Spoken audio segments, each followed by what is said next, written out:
I don't believe in judgment. I don't believe in literary judgment. And starting from there, I will be therefore channeling my favorite Jewish writers. I brought the books with me, so I feel supported as Babel and Shalom Aleichem. And fortunately, your story actually resonated not only with my favorite Isaac Babel, and I'm going to make a reference to his tome, but you gave a list. So not only you referred to Torah, which was perfect, but it immediately brought back Richard Brotigan in San Francisco tradition, list. Woody Allen, list, perfect, phallic mother. And just yesterday I was reading Babel, getting ready for that, and there's a story called Mama, Rima, and Allah, which is actually I don't like the word very, it's a completely heartbreaking, wrenching story. You read it and you are on the floor, in tears. And it's about motherhood in 19th century, but there was an element of it to your story when you were talking about boys and bagels, and I liked it. So that is Channel Babel to you, passing on to... Thank you very much, Zarina, with Literary Merit. And now, over here, for Josh's performance.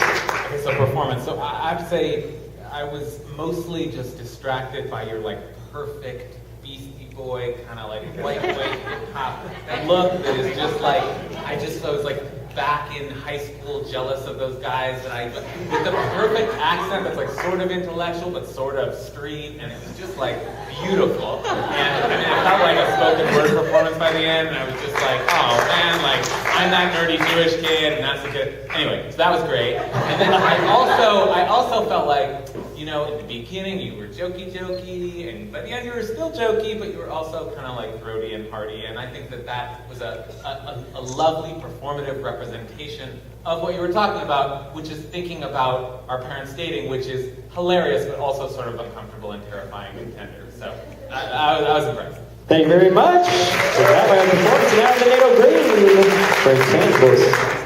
So, as the judge of Intangibles, I have to commend you for the deep love and affection and loyalty that you have for your mom, that you would still publicly say that you would help her and love her, even though she claims to like kombucha. I think you really stuck your neck out on that one.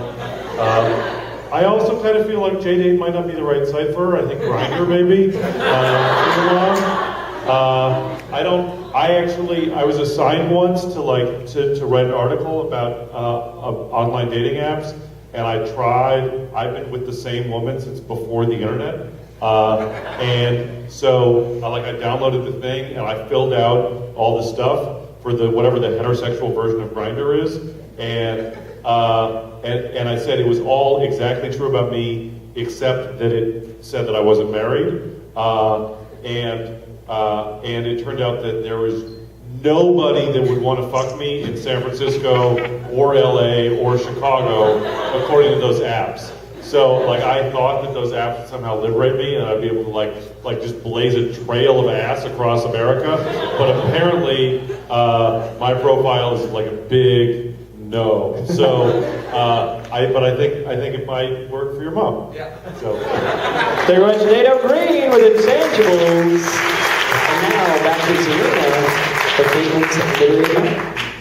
Well, I was taken away by Caitlin's confessional air, and I decided to channel Shalom Aleichem for you because I brought books with me. So I'm going to do what I used to do when I was little. We used to open the books at a random page and pick a line and interpret it. So I'm just going to do it because I think it's quite a tradition of LDM. And I'll let you pick the page. Give me a number. 77. 77 is a good number. And give me a line, please, from the top. 77. I'm just kidding. 7. 7, 7, 7. 1, 2, 3, 4, 5, 6, 7. И она ничем не отличалась от других невест. Сидела, как полагается невесте, молчала, зачем пошла к венцу. So she actually fits right in. See, this works. I really recommend it to everyone. You come home, you pick up the book. So she wasn't different from any other bride. She was sitting just like the bride should, and she was silent, and then she got married. See? Whoa.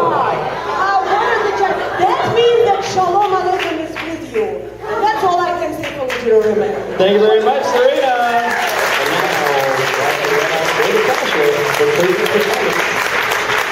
So I thought the whole thing performatively was like super Jewish in that it was very, and I am an expert on Judaism, so I can say this, and the whole thing was very meta. Like there was an introduction, there was an introduction to the introduction, there was a cross-reference that like gave us a little bit of a synopsis, and then there was a commentary on the synopsis. It was like it was all very layered, and as a rabbi, I was feeling that.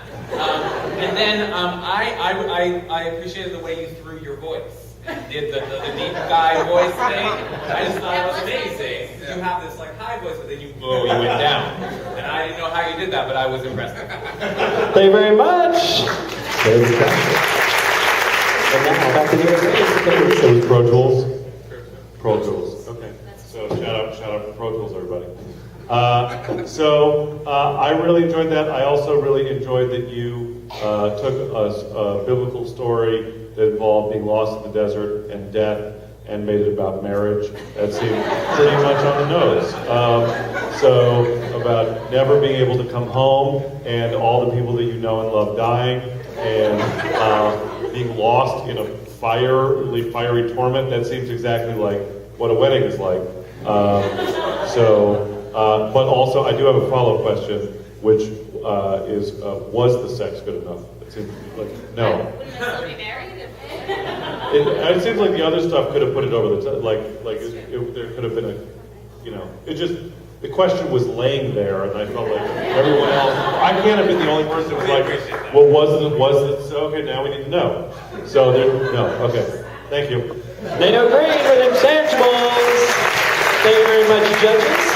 The judges are now going to huddle amongst themselves away from the microphone to decide the night's first round winner. Real quick, give it up for Josh and Caitlin. That was fantastic.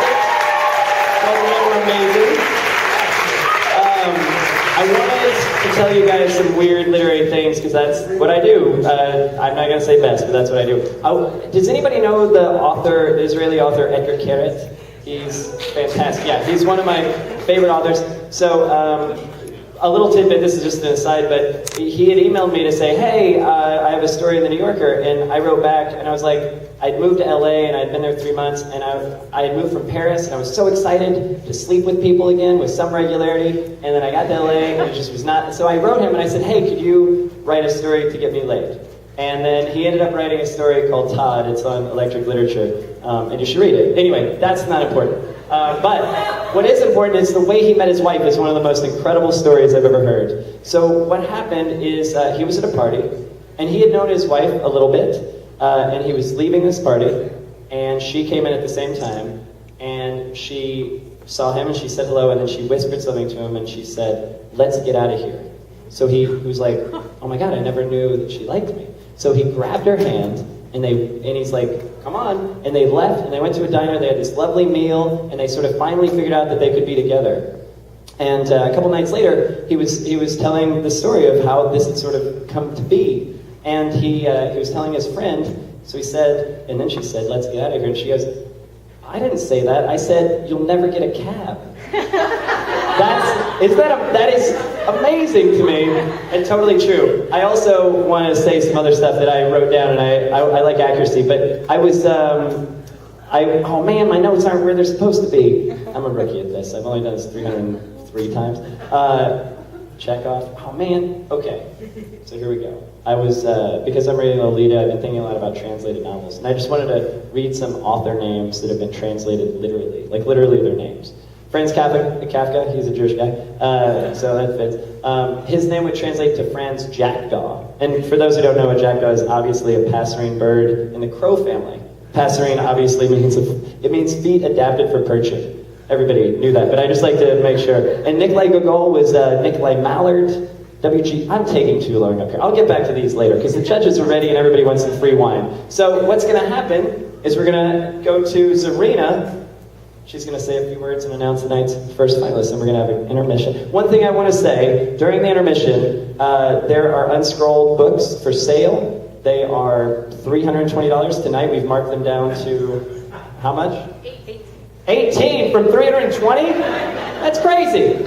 So please buy one. I know that you want to spend money on other stuff like wine, but you'll just get that for free. So spend whatever you were going to spend on wine and buy that book because you can show it to people and you'll be like, this guy's suit was seriously this color. It's ridiculous. And there are literally deathmatch mugs over there for $7, but don't worry about that. All right. Well, this was a very difficult decision and took us some time to get our heads together and figure it out. Long discussion. Swept away with both stories, and we thank both of you for presenting them so well. But at the end, I think it might have been me with the boys and bagels. I have a son, so it's Josh. Give it up for Josh Healy! The night's first finalist, and give it up for Caitlin Roper. She was amazing. And that throwing of the voice.